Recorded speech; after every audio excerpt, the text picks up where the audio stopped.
అలాగే 8వ పుత్రుడు పుట్టిన తర్వాత అలాగే చేయబోతుంటే శంతు మహారాజు ఆపేస్తాడు. ఆపేసి ఎందుకు ఇలా చేస్తున్నావు అని అడిగితే గంగమ్మ తల్లి వెంటనే ఆ బిడ్డను ముంచడం ఆపేసి ఇలా చెప్తుంది.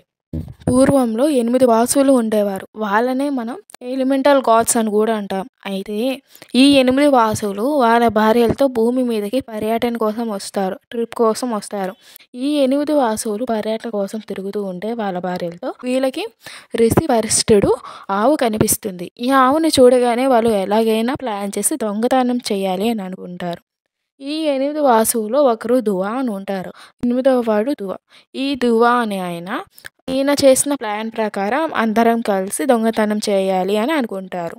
కానీ వీళ్ళు దొంగతనం చేయాలి అని అనుకున్నది వశిష్ఠుడికి తెలిసిపోతుంది. ఆ తర్వాత వాసువులకి ఒక శాపం ఇస్తాడనమాట. ఈ 8 వాసువులకి ఒక శాపం ఇస్తారు. మీరు మనుషుల్లాగా పుట్టి మనుషుల్లాగా వాళ్ళు పడే బాధలు పడాలి, వాళ్ళలాగా జీవించాలి అని అంటారు.